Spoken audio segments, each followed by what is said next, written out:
السلام علیکم ورحمۃ اللہ وبرکاتہ۔ ہم دیکھیں گے سورہ البقرہ آیت 17 سے۔ نحمدہ ونصلی علی رسولہ الکریم، اما بعد فاعوذ باللہ من الشیطان الرجیم، بسم اللہ الرحمن الرحیم۔ رب اشرح لی صدری ویسر لی امری واحلل عقدۃ من لسانی یفقہوا قولی ربی زدنی علما۔ مثلہم کمثل الذی استوقد نارا، ان میں سے ایک گروہ کی مثال ودن بریکٹ ایسی ہے جیسے اندھیری رات میں کسی شخص نے آگ جلائی، فلما اضاءت ما حولہ ذہب اللہ بنورہم وترکہم فی ظلمات لا یبصرون۔ پھر جب آگ نے سارے ماحول کو روشن کر دیا تو ودن بریکٹ جن کے لیے آگ جلائی گئی تھی بریکٹ کلوز، اللہ نے ان کی روشنی چھین لی اور انہیں اس طرح اندھیروں میں چھوڑ دیا کہ وہ کچھ دیکھ نہیں سکتے۔ اگلی آیت بھی لے لیجیے، آیت 18۔ سم بکم عمی فہم لا یرجعون، یہ لوگ بہرے ہیں، گونگے ہیں، اندھے ہیں، سو اب وہ کبھی نہیں لوٹیں گے۔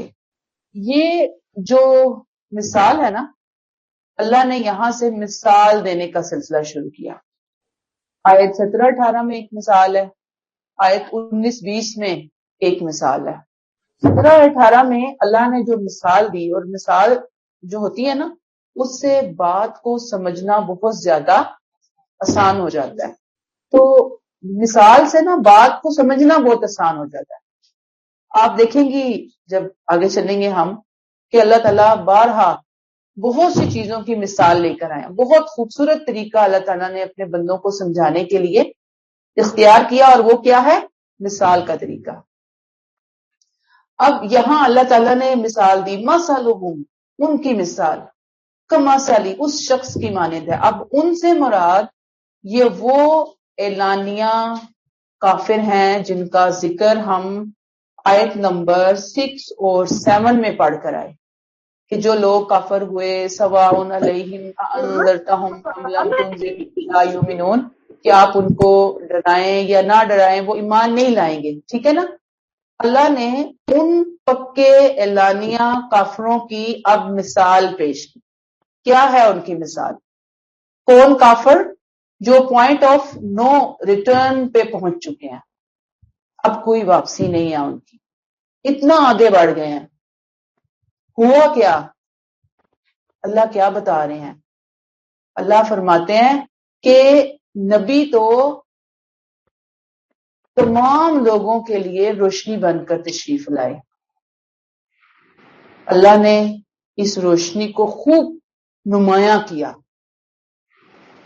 آپ کی تعلیمات، آپ کی ذات بابرکات، بہت روشنی ہوئی، لیکن ان لوگوں سے اللہ نے ان کی روشنی چھین لی۔ آیت 6 اور 7 کو ذہن میں رکھیے، ختم اللہ علی قلوبہم وعلی سمعہم، یاد ہے نا آپ کو؟ آنکھ کی وہ روشنی چھین لی جس سے یہ دیکھ سکتے تھے، ٹھیک؟ کتنی بڑی ٹریجڈی۔ روشنی تو آئی تھی اندھیرے ماحول کو برائٹ کرنے کے لیے، بہتر بنانے کے لیے، لیکن جو ہی روشنی آئی ان کی روشنی، ان کی آنکھوں کی روشنی چھن گئی۔ کیا وجہ تھی؟ اللہ نے کوئی ظلم کیا تھا ان کے اوپر؟ اللہ نے ان کو ہدایت کے جو ریسیپٹرز دیے تھے، آنکھ، کان اور دل، انہوں نے ان ریسیپٹرز کی قدر نہیں کی۔ اللہ نے جو ان کی فطرت میں تقوی رکھا تھا، نور ہدایت رکھا تھا، بدی اور خیر کے درمیان وہ جو ایک فرق تھا، وہ جو رکھا تھا، سینس رکھی تھی، انہوں نے اس کی قدر نہیں کی تھی۔ دیکھیں نا، ان کی سائیڈ کے ظلم دیکھیے، غلطیاں دیکھیے، خامیاں دیکھیے۔ اللہ نے اتنا اہتمام کیا ان کو ہدایت کی طرف لانے کا، انہوں نے کچھ دیکھنے کی کوشش کی ہی نہیں، انہوں نے کچھ سمجھنے کی کوشش کی ہی نہیں، انہوں نے کچھ جاننے کی، کچھ سننے کی کوشش کی ہی نہیں۔ جب انہوں نے ناقدری کی تو پھر کیا ہوا، کیا پنشمنٹ ملی کہ اللہ نے ان کی جو وہ بصارت تھی، یعنی یہ نہیں کہ اللہ نے سب کو اندھا کر دیا، نہیں، جو ایک اندر سے ایک روشنی ہوتی ہے نا نور ہدایت کو دیکھنے کی، وہ اللہ نے ان سے چھین لی، انہیں اندھیروں میں چھوڑ دیا۔ یہ کچھ دیکھنے کے اوپر اب دیکھنے کے قابل نہیں رہے۔ کیوں ہوا یہ سب؟ انہوں نے انکار کیا، اڑ گئے انکار کر۔ کیوں ہوا یہ سب؟ انہوں نے ضد کا رویہ اختیار کیا۔ کیوں ہوا یہ سب؟ خواہشات ان کی راہ میں رکاوٹ بن گئی۔ کیوں ہوا یہ سب؟ کہ وہ تعصبات کی آنکھ میں، تعصبات کی وجہ سے اندھے ہو گئے۔ یہ سارے ان کے جرائم تھے۔ اللہ کہتے ہیں مثلہم کمثل الذی استوقد نارا، ان کی مثال، کن کی مثال؟ ان کفار کی مثال جو پکے اعلانیہ پوائنٹ آف نو ریٹرن والے لوگ ہیں، ان کی مثال ایسی ہے جیسے کہ ایک شخص نے آگ جلائی۔ یہاں پر ایک شخص سے مراد نبی کریم صلی اللہ علیہ وآلہ وسلم ہے۔ آگ کون سی جلائی تھی انہوں نے؟ اسلام کی آگ۔ فلما اضاءت ما حولہ، خوب روشنی ہوئی ان تاریکیوں کے اندر، نور ہدایت پھیلا، اسلام کی روشنی ہوئی، اسلام کا سورج چمکا، لیکن ان کے ساتھ ٹریجڈی کیا ہوئی؟ ذہب اللہ بنورہم، اللہ ان کی روشنیاں لے گیا۔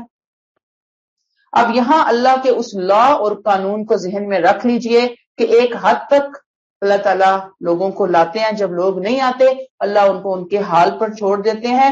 وَتَرَكَهُمْ فِي ظُلُمَاتٍ لَا يُبْصِرُونَ، اللہ نے ان کو اندھیروں میں اس طرح چھوڑ دیا کہ اب وہ کچھ نہیں دیکھ سکتے۔ یہاں تک بات سمجھ میں آئی ہے؟ سُمٌّ بُكْمٌ عُمْيٌ فَهُمْ لَا يَرْجِعُونَ، بہرے ہیں، گونگے ہیں، اندھے ہیں، انہیں کچھ نظر نہیں آتا۔ اچھا، اب چونکہ یہ واپس آنے والے نہیں ہیں، لہذا اللہ نے بھی سٹیمپ کر دیا۔ کان تو ہیں لیکن انہیں حق کی جو بات سننی چاہیے تھی نا، یہ نہیں سن رہے۔ زبانیں تو ہیں لیکن اللہ نے کہا گونگے ہیں، بہرے ہیں، سمن بکمن، گونگے ہیں، زبانیں ہیں، پٹر پٹر بولتے ہیں اسلام کے خلاف، بڑی تیزی سے ان کی زبانیں چلتی ہیں، لیکن جو دعوت حق ان کو دینی چاہیے تھی نا، جو سچ کا ساتھ ان کو دینا چاہیے تھا، اس سچائی کے ساتھ مل کر ان کو سچ بولنا چاہیے تھا، اس سے ان کی زبانیں محروم رہی۔ وہاں پہ ان کی زبان جو ہے نا وہ کٹتی تھی، ٹوٹتی تھی۔ اللہ کہتے ہیں یہ گونگے ہیں اللہ کی نظر میں، یہ بہرے بھی ہیں، یہ گونگے بھی ہیں، عمیٌ، یہ اندھے بھی ہیں۔ سامنے ایسے واقعات آتے ہیں کہ جن سے انسان عبرت حاصل کرے۔ عبرت کیا چیز ہوتی ہے؟ دوسروں کے حالات سے سبق سیکھنا، اور عبرت حاصل کرنے والا جب مزاج ہوتا ہے نا بندے کا، تو یہ اللہ کی بہت بڑی بلیسنگ ہوتی ہے اس بندے کی اوپر۔ تو انہوں نے اپنی آنکھوں سے سامنے کے حالات، واقعات دیکھ کر بھی کوئی سبق حاصل نہیں کیا۔ گویا اللہ نے ان کو یہ تین جو بڑے بڑے ریسیپٹرز دیے، انہوں نے اس کا چونکہ صحیح استعمال نہ کیا، مس یوز کیا، اعلان انہوں نے انکار کیا، اللہ نے فرما دیا فَهُمْ لَا يَرْجِعُونَ، اب یہ لوٹنے والے نہیں ہیں۔ انہوں نے اتنی ناقدری کی کہ اللہ نے بس ہدایت کی طرف لوٹنے کے اب ان کے سارے راستے بند کر دیے۔ اب آپ مجھے بتائیے، کیا اللہ ہدایت کے راستے پہلے دن ہی بند کر دیتے ہیں؟ نہیں، بہت اینڈ پہ جا کے جب بندے کی طرف سے ڈٹائی اور سرکشی کی، طغیانی کی انت ہو جاتی ہے، پھر اللہ کی غیرت، اللہ کے بندوں کی اتنی غیرت ہے۔ دیکھیں نا آپ کسی کے گھر بڑے شوق سے، بڑے مان سے جائیں، اگلے کو پتہ بھی چل گیا دروازے پہ کہ آپ آئے اور وہ دروازہ ہی نہ کھولے، ہم تو دوبارہ جائیں گے نہیں اس کے گھر، ہم کہیں گے تم تو شکل نہیں دیکھنا چاہتے، ہم تو تم سے بات نہیں کرنا چاہتے. ایسا ہی ہے نا. اللہ اپنی ہدایت، اپنی رحمت بھر بھر کے ان کو دے رہا ہے. وہ کہتے ہیں ہمیں نہیں چاہیے، ہمیں نہیں چاہیے. کتنا دیں گے اللہ؟ پھر بھی اللہ ہے، وہ انسان نہیں ہے، انتہائی مہربان شفیق ہستی. وہ پھر بھی کہتے ہیں شاید اب آ جائے، شاید اب آ جائے. اس نے کہا میں نے آنا ہی نہیں. اللہ تعالیٰ کہتے ہیں اچھا ٹھیک ہے جا. تو یہ ہے ان لوگوں کی مثال. یہاں تک کلیئر ہو گئی آپ کو بات؟ اچھا جی. تو ایک طرح سے نبی کریم صلی اللہ علیہ وسلم کو تسلی بھی ہے کہ آپ کے سمجھانے بتانے میں کوئی کمی نہیں ہے، یہ آنا ہی نہیں چاہتے، یہ خود نہ قدریں نہ شکریں. اگلی آیت لے لیجئے، آیت 19. او کصیب من السماء فیہ ظلمات ورعد وبرق. ان کی مثال ایسی ہے جیسے آسمان سے بارش ہو رہی ہے، اس میں اندھیری گھٹائیں، کڑک اور چمک بھی ہے. یجعلون اصابعهم فی آذانهم من الصواعق حذر الموت واللہ محیط بالکافرین. وہ کڑک کے مارے اپنی موت کے ڈر سے اپنے کانوں میں انگلیاں ٹھونس لیتے ہیں. اللہ ان منکرین حق کو ہر طرف سے گھیرے ہوئے ہے. آیت 20 بھی لے لیجئے. یکاد البرق یخطف ابصارهم. بجلی کی چمک سے ان کی آنکھیں چندیا رہی ہیں، آنکھیں خیرہ ہو رہی ہیں بجلی سے ان کی. کلما اضاء لهم مشوا فیہ. جب ان پر بجلی چمکتی ہے تو یہ لوگ اس میں کچھ دور چل لیتے ہیں. وَإِذَا أَظْلَمَ عَلَيْهِمْ قَامُوا. جب ان پر اندھیرا چھا جاتا ہے تو یہ کھڑے ہو جاتے ہیں. وَلَوْ شَاءَ اللَّهُ لَذَهَبَ بِسَمْعِهِمْ وَأَبْصَارِهِمْ. اگر اللہ چاہتا تو پہلے گروہ کی طرح ودن بریکٹ کلوز ان کی آنکھیں اور کان بھی سلب کر لیتا. بے شک اللہ ہر چیز پر قدرت رکھتا ہے. اب آیت نمبر 19 اور 20 میں دوسرے گروپ کی بات ہو رہی ہے، اور یہ گروپ کون سا ہے؟ جو ہم پڑھ رہے ہیں آیت نمبر 8 سے. منافقین کا گروپ یاد آیا؟ ان کی مثال ہو رہی ہے. یہاں بتایا جا رہا ہے کہ کصیب من السماء. آسمان سے بارش ہو رہی ہے. آسمان سے بارش کو امیجنیشن کے اندر لے کر آئیے. بارش برس رہی ہے، ٹھیک؟ بارش کیا ہے؟ اللہ کی رحمت ہے نا. ایسے ہی اللہ نے اپنا کلام بھی آسمان سے نازل کیا بارش کی طرح رحمت بنا کر. کصیب من السماء سے کیا مراد ہے بتائیے؟ آسمان سے اللہ کے کلام کا نزول. ٹھیک ہے؟ تیز بارش کس چیز سے ریزیمبل کرتی ہے؟ اللہ کے کلام سے. اچھا، اللہ تعالیٰ کا جب کلام آتا ہے، یاد رکھیے ہمیشہ سے اللہ کی سنت رہی ہے، اللہ کا ایک لا قانون رہا ہے. لوگوں کو اللہ اس کلام کو ماننے کی دعوت دیتے ہیں نا اپنے انبیاء کے ذریعے. جن کے پاس یہ پیغام آتا ہے نا، ایسے نہیں آتا. اس پیغام کے ساتھ بہت ساری آزمائشیں بھی آتی ہیں، امتحان بھی آتے ہیں. جیسے قرآن میں اللہ تعالیٰ کہتے ہیں کہ وَلَنَبْلُوَنَّكُمْ بِشَيْءٍ مِّنَ الْخَوْفِ وَالْجُوعِ وَنَقْصٍ مِّنَ الْأَمْوَالِ وَمِنَ الثَّمَرَاتِ. کہ ہم لازماً تمہیں کچھ نہ کچھ چیزوں سے آزمائیں گے. خوف ہے، بھوک ہے، مالوں کا نقصان ہے، اور پھلوں کا نقصان ہے. تم لازماً اس سے آزمائے جاؤ گے. تو اب دیکھیے، یعنی قرآن کا نزول ہو رہا ہے، اس نزول کے ساتھ کیا ہے؟ ظلمات و رعد و برق. جیسے کہ بارش برستی ہے تو آپ نے دیکھا ہوگا کہ سیاہ گھٹائیں آتی ہیں، کڑک ہوتی ہے، چمک ہوتی، بارش کے ساتھ ہوتی ہے نا. قرآن کے نزول کے ساتھ بھی امتحان شروع ہو گیا ہے اللہ کے بندوں کا.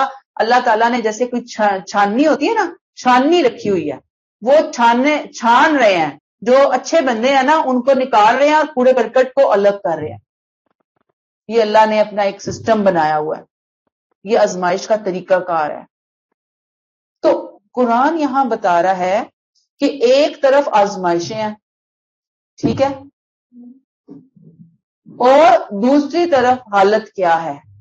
یجعلون اصابعہم فی آذانہم من الصواعق حذر الموت. یہ کڑک کے مارے موت کے ڈر سے اپنے کانوں میں انگلیاں ٹھونس رہے ہیں. یعنی ایک طرف آزمائش ہے، دین کی آزمائش، اسلام کے ساتھ جڑ جانے کے بعد کی آزمائشیں، اور دوسری طرف ان لوگوں کی گھبراہٹ ہے، ان لوگوں کا خوف ہے، ان لوگوں کی پریشانی ہے. یہ اپنی جان بچانے کے لیے بھاگے بھاگے مارے مارے کبھی ادھر کبھی ادھر بھاگ رہے ہیں. کلیئرٹی نہیں ہے. آزمائش آتی ہے تو تڑپ اٹھتے ہیں، بلیم کرنے لگتے ہیں، دین کے بارے میں کوسچن ہونا شروع ہو جاتے ہیں، پیغام کے بارے میں کوسچن ہونا شروع ہو جاتے ہیں. انہیں ڈر لگتا ہے کہ کہیں ہم نہ رگڑے میں آ جائیں، ہم نہ لپیٹ میں آ جائیں. کیونکہ آپ کو معلوم ہے نا کہ جب ایمان کے بعد لوگوں کا ریئیکشن وہاں پہ نظر آ رہا تھا، مشرکین مکہ کا ریئیکشن دیکھ لیجئے، ہجرت مدینہ کے بعد کفار جو وہاں سے اٹھ اٹھ کر آ رہے تھے مسلمانوں کو یہاں پر ان مسلمانوں پہ اٹیک کرنے کے لیے، تو جنگیں چل رہی تھی، مختلف معاملات ہو رہے تھے، بڑے کرائسس والے معاملات چلتے. صحابہ کرام اپنے گھر بار بیوی بچے کاروبار سب کچھ چھوڑ چھاڑ کر مدینہ تشریف لا رہے تھے. تو ایک آزمائش کا سلسلہ چل رہا تھا نا. تو اب یہ جو لوگ تھے نا، جو منافق ٹائپ لوگ تھے، جو آدھا تیتر آدھا بٹیر کی پالیسی اختیار کر رکھی تھی، یہ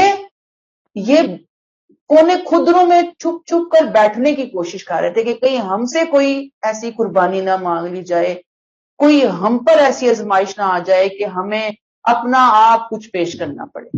یہ مراد ہے یہاں پر. سمجھ آئیے؟ کصیب من السماء، تیز بارش، اسلام کا آنا، قرآن کا آنا، ظلمات و رعد و برق، اسلام کے اندر جو آزمائشیں تھیں، مشکلیں تھیں، پریشانیاں تھیں، اللہ نے خود رکھی تھی اچھے اور برے لوگوں کا پتہ لگانے کے لیے. یجعلون اصابعہم، ان منافقین کی حالت کیا تھی کہ یہ بار بار اپنے آپ کو جیسے کوئی بجلی چمکتی کڑکتی ہے تو کوئی بندہ جو ہے نا جیسے کانوں میں انگلیاں ٹھونس لیتا ہے کہ کہیں میرے کان نہ پھٹ جائیں اس کی کڑک سے اور میں دبک جاؤں اور میں خاموش ہو جاؤں. بالکل ان کا رویہ ایسے تھا. اللہ کہتے ہیں واللہ محیط بالکافرین، اللہ ان منکرین حق کو ہر طرف سے گھیرے ہوئے ہے. یہاں تک بات سمجھ میں آئی؟ اور یہ جو منافقین کا گروپ ہے میں پیچھے آپ کو کلیئر کر کے آئی ہوں کہ یہ یہود میں سے لوگ تھے، اوس اور خزرج کے کچھ لوگ تھے جنہوں نے اس طرح کی پالیسی اختیار کر رکھی تھی، اور یہ کچھ دو اور کچھ لو کے اصول پر وقت گزارنا چاہ رہے تھے. اللہ تعالیٰ نے کہا کہ نہیں. اچھا اگلی آیت دیکھیے، یکاد البرق یخطف ابصارهم. اللہ کہتے ہیں کہ اللہ کو کوئی مشکل نہیں ہے. یہ جو حرکتیں کرنے جا رہے ہیں نا، اللہ ان کی صلاحیت نور بصیرت سننے دیکھنے سوچنے سمجھنے کی جب چاہے چھین لے، وہ ایک لمحے میں چھین سکتا ہے. جیسے اس نے یہ ابھی ہم نے پڑھا نا آیت 17-18 میں کہ جی جو اعلان پکے کافر تھے اللہ نے ان کی چھین لی نا. پھر ایک ٹائم ایسا آیا ان کی نہیں ابھی چھینی، ان کو اللہ نے مہلت دی ہوئی ہے، لیکن ساتھ ہی اللہ نے وارننگ دے دی کہ اللہ جب چاہے ان کو چھین سکتا ہے. بہت ممکن ہے، قریب ہے کہ بجلی کی چمک سے جو ان کی آنکھیں چندیا رہی ہیں اللہ تعالیٰ جب چاہے ان کی آنکھیں بھی لے لے، سیدھا ہو جائیں ان کی آنکھیں. ان کی حالت یہ ہے کہ جب بجلی چمکتی ہے آسانیاں ہوتی ہیں یہ ساتھ ساتھ چل پڑتے ہیں، جب انہیں کوئی فائدے وقتی مفاد نظر آتا ہے اسلام سے یہ ساتھ ساتھ ہو لیتے ہیں. وَإِذَا أَظْلَمَ عَلَيْهِمْ قَامُوا، جب مشکل آتی ہے تکلیف ہوتی ہے تو کھڑے ہو جاتے ہیں جیسے بالکل بجلی چمک رہی ہو، بارش برس رہی ہو، یعنی گھٹا ٹوپ اندھیرا ہو، اور چلنے والا جب ذرا سی لائٹ فلیش ہو تو وہ چلنا شروع کر دے، جب پھر اندھیرا ہو جائے وہ پھر رک جائے. اللہ نے کہا کہ ان منافقین کی ایسے ہے مثال کہ اسلام سے فائدے تو پورا لینا چاہتے ہیں لیکن اسلام کے ساتھ کسی آزمائش کے اندر شامل نہیں ہونا چاہتے، اور یہ وقت نے ثابت بھی کیا تھا. اللہ فرماتے ہیں وَلَوْ شَاءَ اللَّهُ لَذَهَبَ بِسَمْعِهِمْ وَأَبْصَارِهِمْ، اگر اللہ چاہتا تو پہلے گروہ کی طرح ان کے کان اور آنکھیں بھی سلب کر لیتا ہے۔ ابھی انہیں مہلت ملی ہوئی ہے، ابھی پانی سر سے نہیں گزرا، ابھی بھی یہ چاہیں تو اپنی اصلاح کر لیں۔ یہ جو آیت کا ٹکڑا نا وَلَوْ شَاءَ اللَّهُ لَذَهَبَ بِسَمْعِهِمْ وَأَبْصَارِهِمْ إِنَّ اللَّهَ عَلَى كُلِّ شَيْءٍ قَدِيرٌ، بے شک اللہ ہر چیز پر قدرت رکھتا ہے۔ ابھی بھی اگر کوئی اپنی اصلاح کرنا چاہتا ہے کر لو، ابھی بھی تمہارے پاس ٹائم ہے۔ ٹائم گزر گیا تو ہدایت پانے کی ساری صلاحیتیں اللہ تم سے سلب کر لے گا، جیسے اللہ نے ان کی سلب کی۔ یہ میسج ہے، یہ پیغام ہے یہاں پر۔ تم نے زیادہ ضد کی تو سب کچھ ختم ہو جائے گا، اور اگر سب کچھ ختم ہو گیا تو یہ تم تو پھر وہ ہو گئے جنہوں نے اپنے نشیمن کو خود اپنے ہاتھ سے آگ لگائی، خود کو خود ڈبویا، اپنی لٹیا خود ڈبو دی۔ یہ بڑی خطرناک بات ہے۔ یہاں تک بات سمجھ میں آ گئی ہے؟ اب ان آیات سے میرے اور آپ کے لیے بھی لیسن ہے۔ لیسن کیا ہے؟ کہ ہم سب کو بھی، جیسے ہم نے شروع میں پڑھا نا کہ متقی بننا ہے، اللہ سے ڈرتے ہوئے زندگی گزارنی ہے، مجھے اور آپ کو بھی ڈرنا چاہیے کہ کہیں ہمارا غلط رویہ ہمارے دلوں کے اندر سختی نہ پیدا کرے۔ یہ پوائنٹ ہے جو میں آپ کو یہاں دینا چاہ رہی ہوں۔ جب دلوں میں سختی آتی ہے، یاد رکھیے اس کا بہت سخت نقصان ہوتا ہے۔ انسان دین سے حقیقتاً دور ہو جاتا ہے، اسے دلچسپی نہیں رہتی، اس کے اندر شوق نہیں رہتا، سرگرمی نہیں رہتی، موٹیویشن نہیں رہتی۔ اگر کچھ کرتا بھی ہے تو مارے بندے، مصیبت، تکلیف پڑی ہوئی ہے، یہ کیا چٹی پڑ گئی، یہ کیا بوجھ پڑ گیا۔ یعنی اسلام کے ہر حکم پر عمل اس کو اپنے لیے مصیبت نظر آ رہی ہوتی ہے۔ کیا کریں، ہم مسلمان ہیں، اب لوگوں کو بھی بتانا ہے، دکھانا ہے، جی ہم مسلمان ہیں، اب ہمیں چلنا ہے اس سائڈ کے اوپر۔ تو وہ اپنا، اللہ معاف کرے کہ جب دلوں میں سختی آتی ہے، اور دلوں میں سختی کب آتی ہے؟ انسان کے اپنے غلط رویے کی وجہ سے۔ انسان جان بوجھ کر گڑبڑ کرتا ہے، یاد رکھ لیجئے یہ بات۔ اپنے آپ کو دھوکہ دیتا ہے، دوسروں کو دھوکہ دیتا ہے، اور نتیجتاً دل میں بگاڑ آنا شروع ہو جاتا ہے، دل میں زنگ لگنا شروع ہو جاتا ہے۔ یہ زنگ لگنے کا ایک پورا پروسیس ہے۔ آپ خود سوچئے نا، باہر آپ لوہے کو رکھ دیں ان اٹینڈنٹ، بغیر پینٹ کے، تو آہستہ آہستہ آہستہ آہستہ کیا ہوگا؟ لوہا جو ہے وہ زنگ لگ کے گل سڑ کے، بہترین سے بہترین لوہا بھی آپ نے رکھا ہوگا وہ ختم ہو جائے گا۔ یہ پروسیس ہے جس کے بعد دل اتنا زنگ آلود ہو جاتا ہے کہ انسان کی اصلاح کی پھر کوئی صورت باقی نہیں رہتی۔ وہ حدیث کا ہے نا مفہوم کہ جب انسان کوئی گناہ کرتا ہے تو دل پہ ایک سیاہ نقطہ لگتا ہے، پھر وہ توبہ کر لیتا ہے تو وہ دھل جاتا ہے، توبہ نہیں کرتا، مزید گناہ اس کو سیاہ کرتے ہیں، آخر بالکل دل جو ہے نا وہ سیاہ ہو جاتا ہے۔ تو یہ منافقت ہی ہے نا، دھوکہ ہی ہے نا، خود کو بھی اور دوسروں کو بھی۔ یعنی اندر سے دل سیاہ ہو چکا ہے، بے حس ہو چکا ہے، مر چکا ہے، نہ اللہ کی کوئی پرواہ، نہ آخرت کی کوئی پرواہ، نہ بندوں کا کوئی خیال، نہ آخرت میں اپنے حساب کتاب کی کوئی فکر۔ تو یہ کیا ہے؟ دل کی سختی ہے، دل کا زنگ آلود ہونا ہے۔ اس سے ڈرنا ہے، اس بات سے ڈرنا ہے کہ اللہ نے مجھے اور آپ کو جو صلاحیتیں دی ہیں نا، آنکھیں خاص طور پر، کان، دل، دماغ، یہ بہت خوبصورت قیمتی ترین صلاحیتیں ہیں ہمیں ملنے والی، ہمیں ان کی قدر کرنی ہے۔ سارا ان سے دنیا کا ہی کام نہیں لینا، دوسروں کی خدمتیں نہیں کرتے رہنا، اپنے لیے بھی کچھ ٹائم نکالنا ہے ہمیں ان سے وہ دیکھنا ہے، وہ سننا ہے، وہ سوچنا ہے، وہ سمجھنا ہے جو میرے اور میرے رب کے کنیکشن کو بہتر بنانے کے لیے ضروری چیزیں ہیں۔ اور اگر خدا نہ خواستہ میں گڑبڑ کروں گی، صرف یہ معاملہ نہیں، اور بھی بہت ساری چیزوں میں خدا نہ خواستہ گڑبڑ ہوگی، تو بس پھر آپ سمجھ لیجئے کہ پھر انسان کی واپسی کا کوئی امکان نہیں رہتا۔ بہرحال بات یہ ہے کہ یہ موقع کب آیا کسی انسان کی زندگی میں کہ اللہ نے اس کی اصلاح جو ہے نا، اس انسان کی اصلاح کے حوالے سے اس انسان کی پرسنالٹی کو سامنے رکھ کر کراس لگا دیا ایسے کر. کراس کا مطلب کیا ہوتا ہے؟ ختم.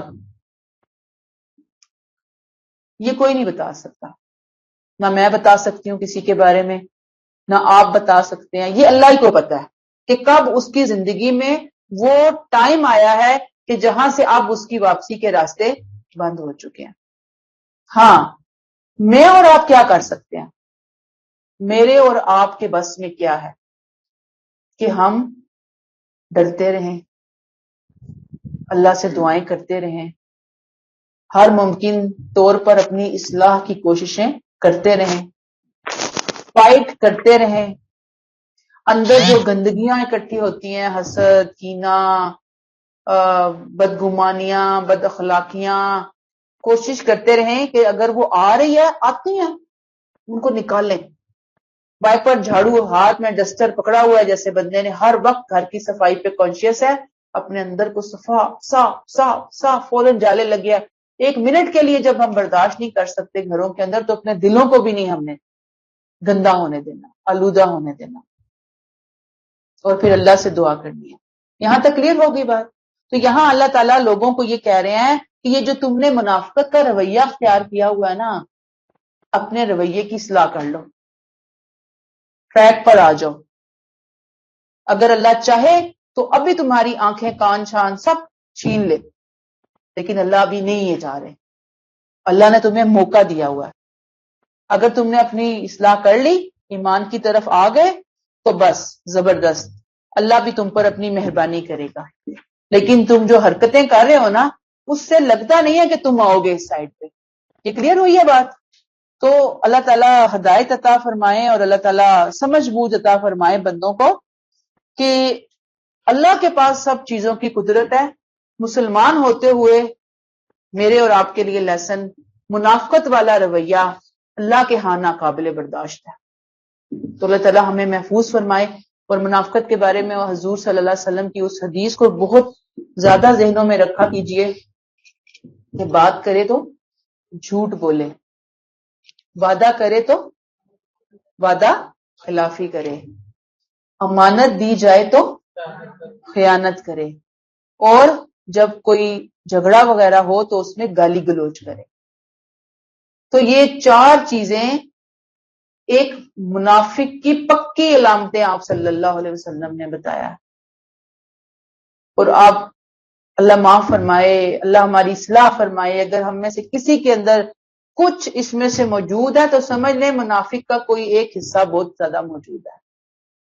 اور جب یہ موجود ہے نا، تو پھر کوئی ہماری اصلاح نہیں کر سکتا. ہمیں خود کی اصلاح خود کرنی ہے. اور وہی بات کہ دعائیں، رونا دھونا گڑگڑانا اللہ کے حضور، اللہ سے بلک بلک کے مانگنا کہ مجھے تو ٹریک پہ لے آ. مانے تو صحیح نا اللہ کے سامنے، بندوں کے سامنے نہیں، اللہ کے سامنے مانے کہ اللہ یہ غلطی ہے، اللہ یہ خامی ہے مجھ میں. آپ نے نہ نکالی تو پھر کوئی نہیں نکال سکتا. آپ نے نہ دھویا مجھے تو پھر کوئی نہیں دھو سکتا. اگر آپ نے مجھے پاکیزگی عطا نہ کی تو کوئی نہیں کر سکتا. تو اللہ سے پھر انسان مدد مانگتا ہے، انشاءاللہ تعالیٰ آسانیاں ہوتی ہیں. یہ جو ہم کہتے ہیں نا کہ جی عجیب و غریب معاملات ہو رہے ہیں، پتہ نہیں جادو ہو گیا، پتہ نہیں ٹونا ہو گیا، پتہ نہیں نظر بد ہو گئی، پتہ نہیں فلاں کام ایسے ہو گیا. میں آپ کو بتاؤں اس میں 99% نہ کچھ بھی نہیں ہوتا. اگر وہ کچھ چیزیں ہیں تو ان کو 1% رکھیے زندگی کے اندر، باقی 99% انسان کی اپنی مستیاں ہوتی ہیں، اپنی خامیاں ہوتی ہیں. ہم آئیں ٹریک کے اوپر، ہم جڑیں اللہ کے دین کے ساتھ، آپ دیکھیں گے یہ چیزیں کتنا ایک اثر کرتی ہیں. اللہ تعالیٰ اپنی پروٹیکشن میں لیتے ہیں اپنے بندے کو. اب ادھر ہم آتے ہوئے مستیاں کریں اور ادھر ہم کہیں کہ جی کوئی اور ٹوٹکا، کوئی وظیفہ، کوئی اور شارٹ کٹ ہمیں بتا دیں ہمیں اس آزمائش سے باہر نکالنے کا. تو بس پھر اللہ تعالیٰ ہی ہمیں ہدایت عطا فرمائے اور ہماری اصلاح فرمائے. یہاں تک کلیئر ہو گئی بات؟ آگے چل لیتے ہیں. آیت نمبر 21، بہت پیاری آیت. اللہ تعالیٰ نے یہ جو آیات چل رہی ہے نا ہماری سورہ البقرہ آیت 1 سے لے کر 39 تک، یاد رکھیے کہ یہ آگے اللہ ایک جو قوم ہے نا اس کا ذکر کرنے جا رہے ہیں، اور اس کے لیے اللہ تعالیٰ تمہید باندھے. تمہید باندھتا نا کوئی، تمہید ہوتی ہے کہ راہ ہموار کی جاتی ہے. اللہ راہ ہموار کر رہے ہیں اپنی بات کو ہمارے سامنے لانے کے لیے. اس تمہید کے بھی بہت سے پارٹس ہیں. ابھی 3 ہم نے پڑھے کہ 3 مختلف گروپس کا اللہ تعالیٰ نے ذکر کیا ہے نا، متقین کا، کفار کا، منافقین کا. اب یہاں اللہ تعالیٰ اوور آل پوری جنرلی پوری انسانیت کو خطاب کر رہے ہیں. اللہ تعالیٰ اپنی مہربانی شو کر رہے ہیں کہ دیکھو تو صحیح میری مہربانیوں کو، سوچو تو صحیح، غور و فکر تو کرو. کیا؟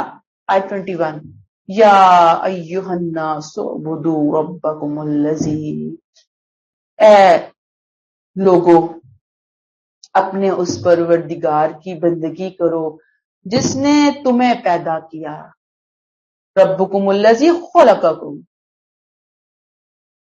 والذین من قبلکم لعلکم تتقون، اور تم سے پہلے والوں کو بھی تاکہ تم بچے رہو ود ان بریکٹ اس کے عذاب سے، اس کے غضب سے.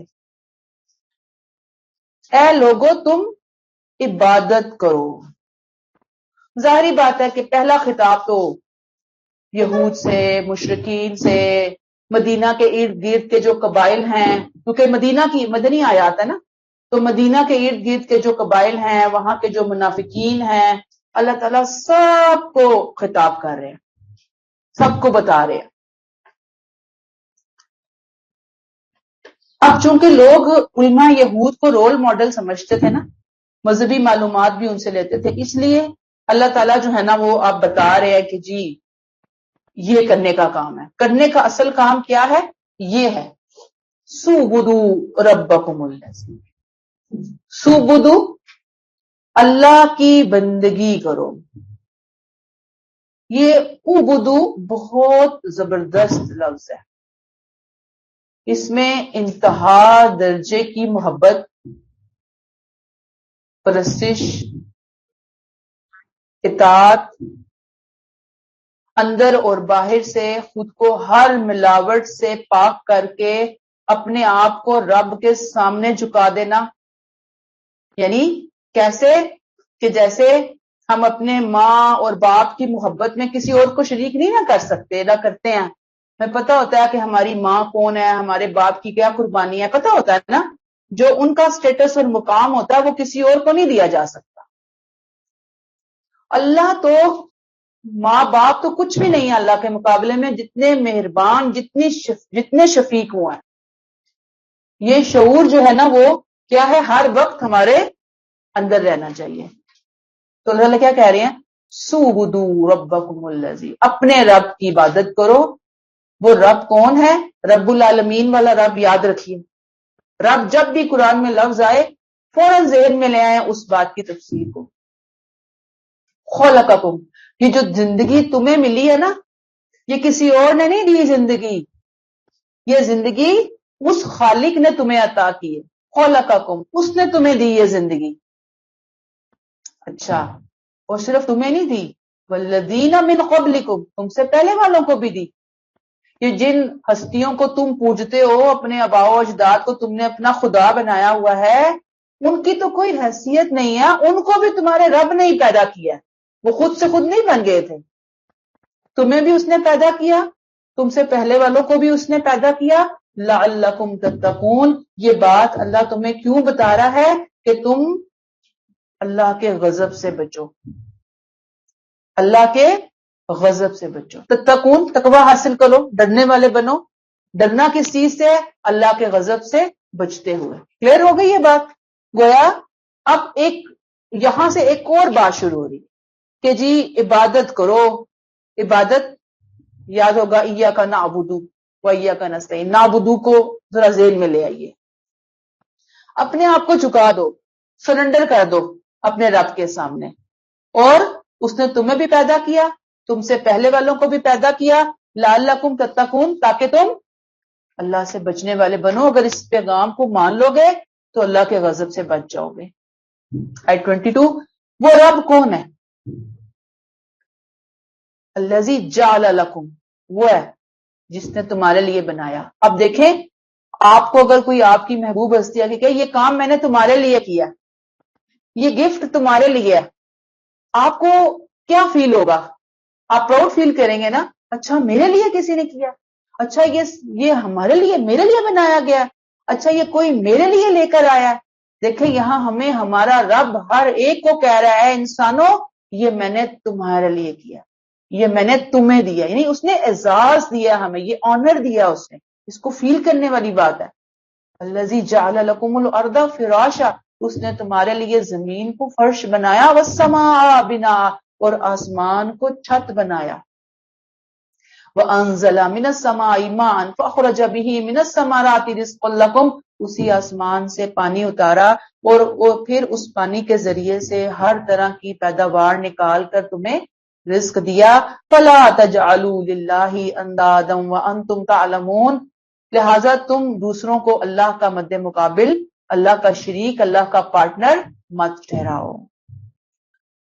آپ دیکھیے کہ اہل عرب اللہ کو اللہ مانتے تھے, میں آپ کو پیچھے بتائی, صرف اللہ نہیں مانتے تھے, زمین اور آسمان کا خالق بھی مانتے تھے, لیکن پارٹنر بنا رہے تھے, شریک بنائے ہوئے تھے.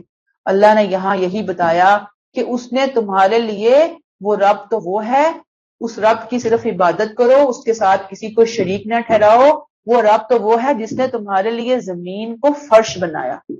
اب دیکھیں نا, زمین دلدل ہوتی, زمین سنگلاخ چٹانیں ہوتی, زمین پہ پانی ہی پانی ہوتا, تو ہم کیسے سروائیو کرتے. آسمان کو چھت, اب ہر وقت آسمان سے پتھر برس رہے ہوتے, تارے ٹوٹ ٹوٹ کر گر رہے ہوتے, آپ بتائیں ہم کیسے سروائیو کرتے. نہیں کر سکتے تھے سروائیو. آسمان سے پانی اتارا, بارش کا سارا سسٹم ذرا ذہن میں لے آئے, پورا سائیکل کیسے بارش آتی ہے, اور صرف بارش آتی ہے تو بارش نہیں ہوتی, اس کے ذریعے رزق لکم, اس نے تمہارے لیے طرح طرح کی پیداوار نکالی, تمہارے لیے, تمہیں کر کے دیا یہ سارا کام, پوری کائنات کو تمہاری خدمت میں لگا دیا ہم نے. اللہ بتاتے ہیں نا یہ بات, ایک کام بھی ایسا نہیں جو اللہ کے علاوہ کوئی اور کرے. فلا تجعلوا للہ, اتنی جسارت, اتنی جرت اللہ کے ساتھ اس کے پارٹنر بنانے کی, گستاخیاں. بندوں کو, مخلوق کو اٹھا کر اللہ کی سطح پر لے کر جانا, یہ بہت بڑی گستاخی. اسی لیے کہا کہ شرک ظلم عظیم ہے. اللہ شرک نہیں معاف کرے گا, شرک کے علاوہ جو چاہے گا وہ معاف فرما دے گا. اس لیے اللہ نے کہا وَأَنْتُمْ تَعْلَمُونَ, تم جانتے ہو اچھی بات کو. کیا جانتے ہو؟ یہ باتیں تمہیں بہت اچھی طرح پتہ ہے کہ یہ سب کچھ کرنے والا صرف اللہ ہے. یہاں تک بات سمجھ میں آ گئی؟ میرے اور آپ کے کرنے کا کام کیا؟ کوئی بتائے گا؟ آیت نمبر 21 اور 22 کی روشنی میں میرے اور آپ کے کرنے کا کام کیا؟ شاباش. عبادت کیا ہے؟ نماز, روزہ, زکوٰۃ, حج, بس مسلح لے کر بیٹھ جائیں کہیں پہ جا کر اپنے آپ کو جھکا دینا, اپنے آپ کو اپنے مالک کے سپرد کر دینا, اس کی رضا اور ناراضگی کو اپنی زندگی کا حصہ بنا لینا. شکر گزاریاں بھی آئیں گی, صبر بھی آئے گا, تقویٰ بھی آئے گا, عاجزی بھی آئے گی, خشوع و خضوع بھی آئے گا, احسان بھی آئے گا, سب کچھ آئے گا. ٹھیک ہے نا؟ تو بات یہ ہے میرے اور آپ کے کرنے کا کام. یہ ہوگا کیسے؟ جب ہم قرآن سے اپنے تعلق کو مضبوط کریں گے. کیسے؟ صرف ناظرہ پڑھنے سے نہیں, سمجھنا, پھر سمجھ کر وہیں پہ نہیں سٹاپ ہو جانا, اس پر غور و فکر کرنا, سوچتے رہنا. گھر جائیں, دیکھو زمین کو, دیکھیں اکیلے میں, یہ زمین اللہ نے بنائی ہے, واقعی اللہ نے قرآن میں یہ کہا ہے, کتنی زبردست اوتھینٹک بات ہے نا یہ. اچھا آسمان کو اللہ نے بنایا, ایسے بنایا. اچھا بارش برستی ہے, کیسے برستی ہے, واقعی بارش سے کتنا انسان کے لیے پھل پھول گرینری آتی ہے, چرند پرند جو حیوانات ہیں یہ کتنا فائدہ اٹھاتے ہیں, ہم کتنا فائدہ اٹھاتے ہیں.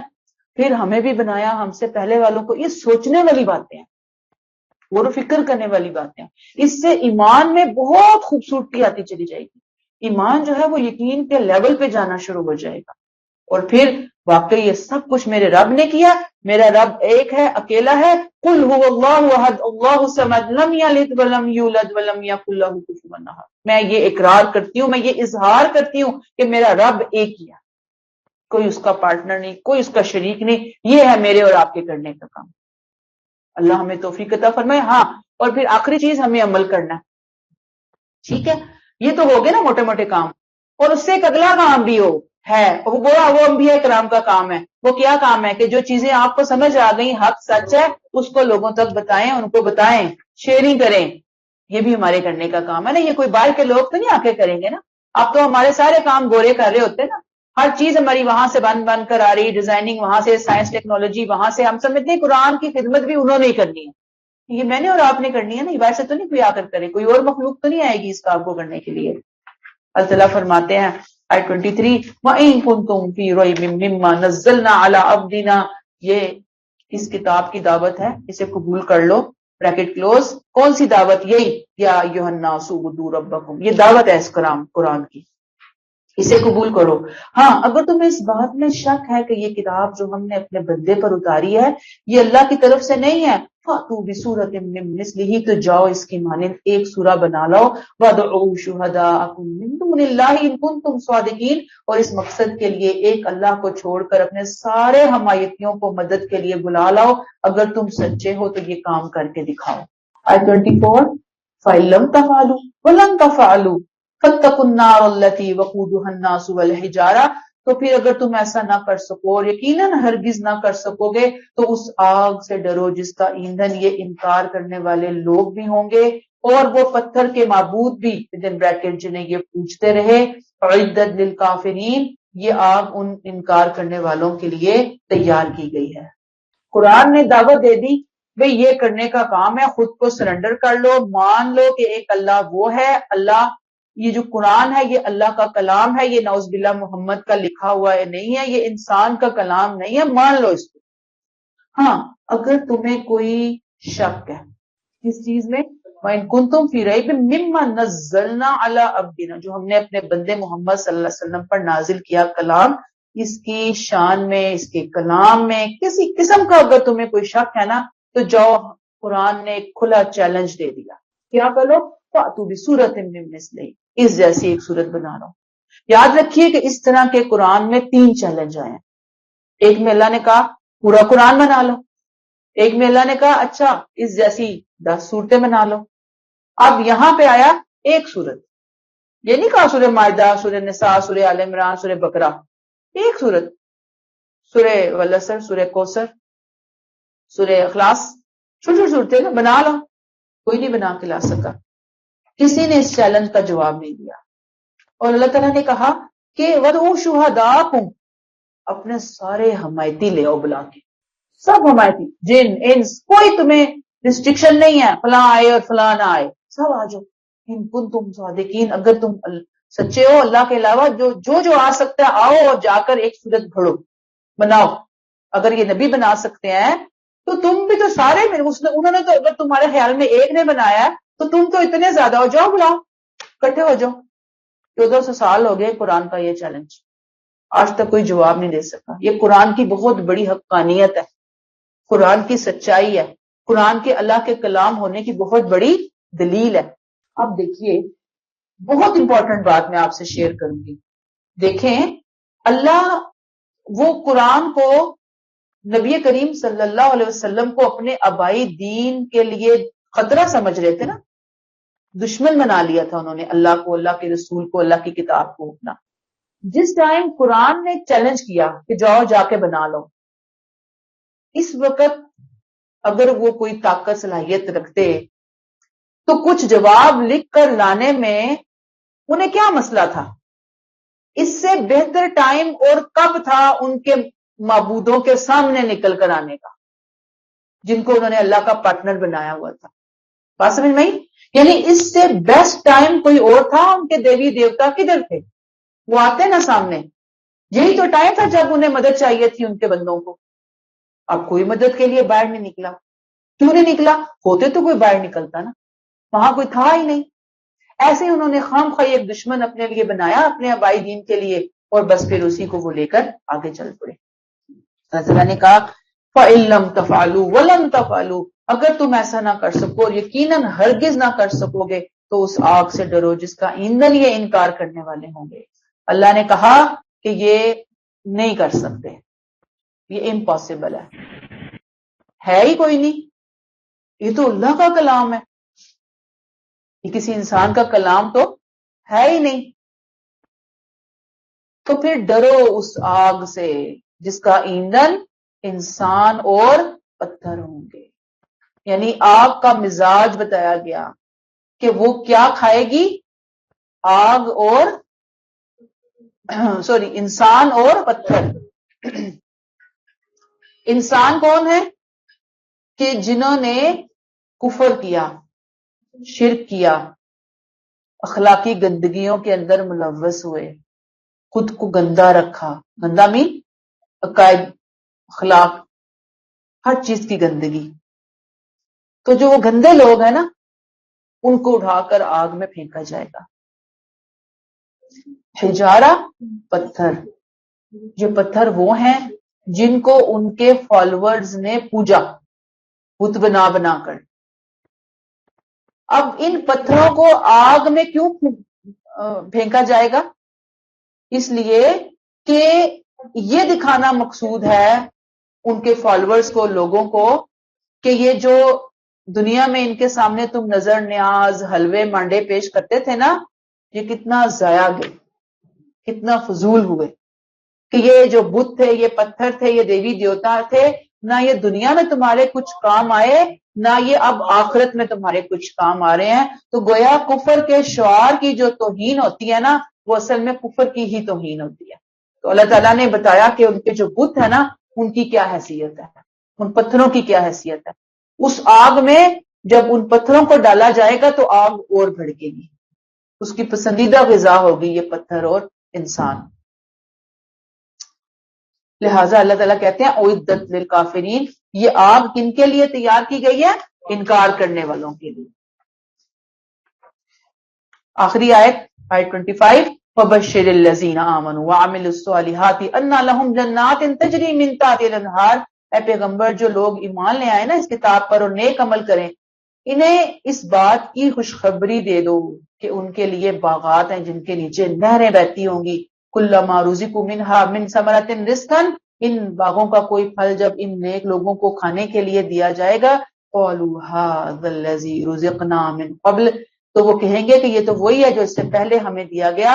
وَأُتُوا بِهِ مُتَشَابِهًا، لیکن در حقیقت یہ اس سے ملتے جلتے ہوں گے۔ وَلَهُمْ فِيهَا أَزْوَاجٌ مُطَهَّرَةٌ، وہاں ان کے لیے پاکیزہ جوڑے ہوں گے۔ وَهُمْ فِيهَا خَالِدُونَ، اور وہاں وہ ہمیشہ ہمیشہ رہیں گے۔ آیت 24 میں نہ ماننے والوں کا انجام بتایا گیا کہ ان کے لیے آگ ہے، کافروں کے لیے تیار کی گئی ہے۔ یہاں ماننے والوں کا انجام بتایا گیا۔ یہ قرآن کا ایک خاص سٹائل پورے قرآن میں آپ نوٹ کریں گے کہ ایک طرف اگر جنت کا ذکر ہے تو ایک طرف آپ کو جہنم کا ذکر ملے گا۔ اب اللہ تعالیٰ کہتے ہیں کہ اہل ایمان کو خوشخبری دے دیجئے کہ جو ایمان اور عمل صالح کی پونجی لے کر آئے۔ ایمان وہ جو اللہ کے ہاں ویلڈ تھا، عمل صالح وہ جو قرآن و سنت کے مطابق تھا، جو یہ لے کر آئے۔ انا لہم جنات تجری من تحت الانہار، وہاں ان کو ریزیڈینشل جو ایریاز ملیں گے وہ گارڈنز کے اندر ہوں گے، باغوں کے اندر وہ رہیں گے، اور پھولوں سے پھلوں سے بھرے ہوئے لدے ہوئے خوبصورت باغ، ساتھ ہی دامن میں کیا ہے؟ نہریں بہ رہی ہوں گی۔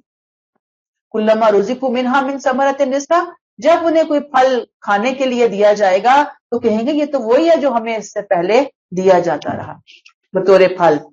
یعنی آپ دیکھیے کہ کہا جاتا ہے کہ جنت میں جو ان کو پھل ملیں گے نا، وہ ایسے ہوں گے جیسے ان کو پہلے بھی ملے جنت میں کھانے کے لیے۔ تو کہیں گے یہ چاہیے وہی ہے جو ہم نے کھایا، لیکن وہ اپنے ٹیسٹ میں، اپنے ذائقے میں بالکل ڈیفرنٹ ہوگا پہلے سے۔ یہ بات نے یہ تفسیر کی کہ جو دنیا میں پھل ہم کھاتے ہیں اس سے ملتے جلتے پھل ان کو وہاں پر کھانے کے لیے دیے جائیں گے۔ وَأُتُوا بِهِ مُتَشَابِهًا، در حقیقت یہ ملتے جلتے پھل ہوں گے۔ وَلَهُمْ فِيهَا أَزْوَاجٌ مُطَهَّرَةٌ، دیکھ لیجئے کہ وہاں پر اللہ تعالیٰ نے کہا کہ بہترین کمپنی ملے گی، ایک دوسرے کا ساتھ ملے گا، اچھے شوہر اور اچھی بیویاں وہاں اکٹھے کر دیے جائیں گے۔ برے شوہر ہوں گے ان کو ریپلیس کر کے اچھے شوہر دے دیے جائیں گے، بری بیویاں ہوں گی ان کو ریپلیس کر کے وہاں اچھی بیویاں دے دی جائیں گی، لیکن کمپنی ہوگی، انسانوں کا ایک دوسرے کے ساتھ ساتھ ہوگا، اور خوبصورتی ہوگی اور جوانی ہوگی، اور حسن ہوگا اور صحت ہوگی، کوئی بڑھاپا نہیں اور کوئی موت نہیں، ہمیشہ کی بادشاہی، ابدی عیش. تو اللہ نے کہا کہ یہ وہاں پر رہیں گے، وہم فیہا خالدون، اور وہاں وہ ہمیشہ ہمیشہ رہیں. اللہ ہمیں یہ نصیب فرمائے، یہ نعمتیں ہمیں عطا فرمائے. اللہ ہمیں توفیق دے کہ ہم آمنو و عاملوا الصالحات کریں. کیسے؟ جیسے قرآن ہمیں بتا رہا ہے، قرآن ہمیں سمجھا رہا ہے. تو تھوڑی سی زندگی ہے، میں آپ کو بتاؤں، اس میں اپنا من مار لیں، اپنا جی مار لیں، اور ہم کہیں کہ ہم تو اللہ کے بتائے ہوئے طریقوں پر چلیں گے، تو یہ دیکھ لیں کتنی نعمتیں ہیں جو اللہ نے یہاں پر ہمارے لیے رکھ دی. تو جو نہیں تو نہ صحیح.